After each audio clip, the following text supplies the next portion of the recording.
Assalamualaikum warahmatullahi wabarakatuh. Perkenalkan, nama saya Aldi Mulyadi dari 12 Akuntansi 2 akan menjelaskan tentang teks editorial.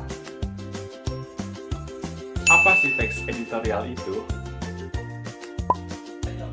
Teks editorial adalah artikel utama yang ditulis oleh redaktor media cetak yang merupakan tanggapan redaksi terhadap peristiwa, baik itu peristiwa aktual, fenomenal, maupun kontroversial. Teks editorial disebut juga sebagai tajuk rencana. Biasanya, teks editorial ini berada pada rubrik opini. Rubrik opini ini berisi tentang 3 hal, yaitu editorial, artikel, dan surat pembaca.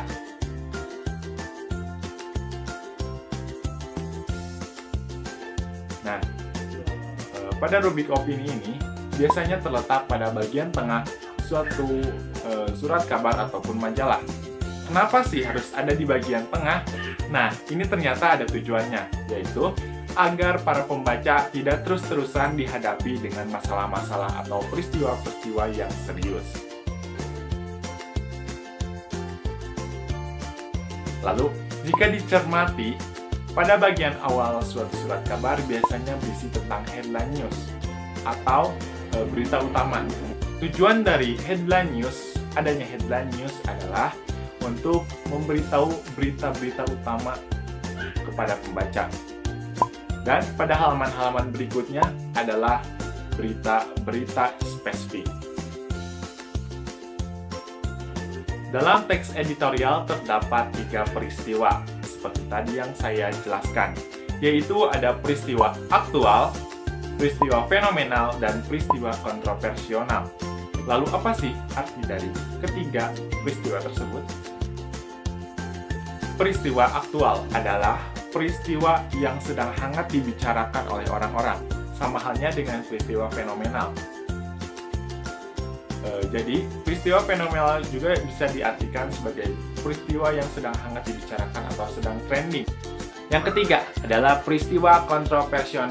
Nah, peristiwa ini menimbulkan berbagai pendapat dari berbagai pihak.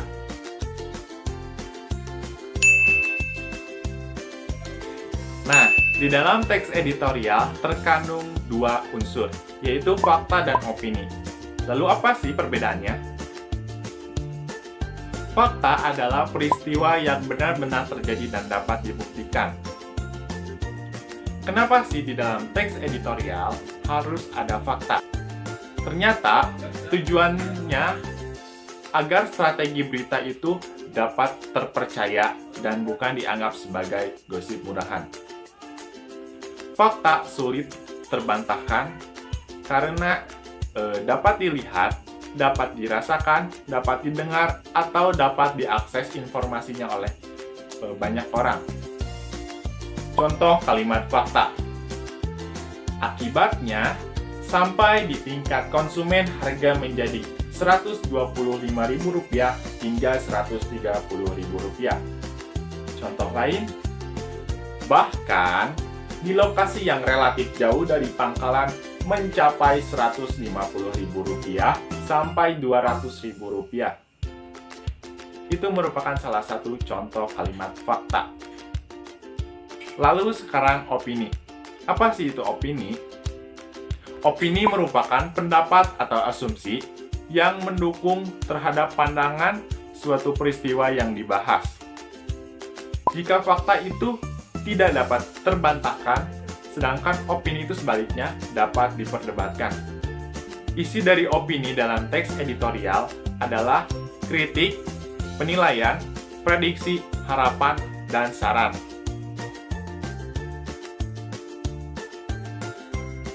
Contoh kalimat opini. Kenaikan harga itu mengharuskan presiden yang sedang melakukan kunjungan kerja di Jawa Timur meminta wakil presiden menggelar rapat mendadak dengan para menteri terkait. Contoh lainnya, berdasarkan simpulan rapat itulah, presiden kemudian membuat keputusan harga LPG 12 kg yang diumumkan pada hari Minggu kemarin.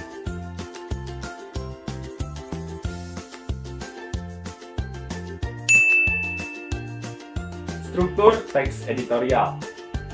Editorial termasuk ke dalam jenis teks eksposisi, seperti halnya ulasan dan teks-teks jenis lainnya.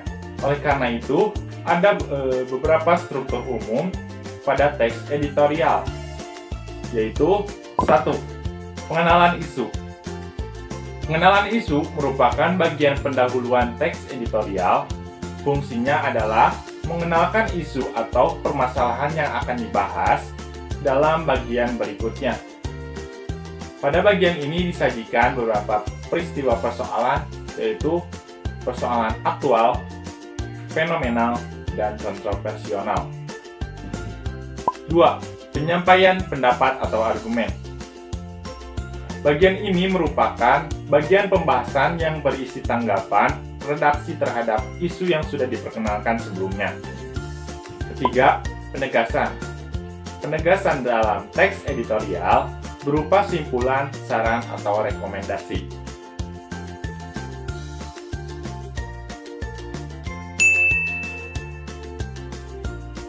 Kaidah kebahasaan dalam teks editorial. Ada beberapa ciri kebahasaan dalam teks editorial. Yang pertama, penggunaan kalimat retoris. Kalimat retoris adalah kalimat pertanyaan yang tidak memerlukan jawaban. Pertanyaan tersebut dimaksudkan agar para pembaca merenungkan masalah-masalah yang dipertanyakan tersebut, sehingga terunggah untuk memikirkannya kembali. Contoh kalimat retoris. Benarkah pemerintah tidak tahu dan tidak diberitahu mengenai rencana Pertamina menaikkan harga LPG? 2. Menggunakan kata-kata populer. Tujuan dari penggunaan kata-kata populer ini agar halayak atau para pembaca mudah mencernanya dan tetap merasa rileks meskipun dihadapi dengan permasalahan-permasalahan yang cukup serius. Contoh dari kata-kata populer adalah terkaget-kaget, pencitraan, dan menengarai. 3. Menggunakan kata-kata ganti petunjuk pada waktu, tempat, dan peristiwa. Contoh kalimatnya. Berdasarkan kesimpulan rapat itulah, Presiden kemudian membuat keputusan harga LPG 12 kg yang diumumkan pada hari Minggu kemarin. 4. Banyaknya penggunaan konjungsi kausalitas atau sebab akibat. Contoh kalimat.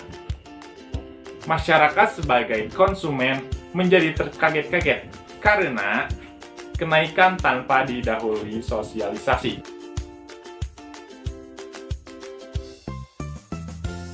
Sekian materi yang dapat saya sampaikan. Mohon maaf bila ada kesalahan dan kekurangan. Assalamualaikum warahmatullahi wabarakatuh.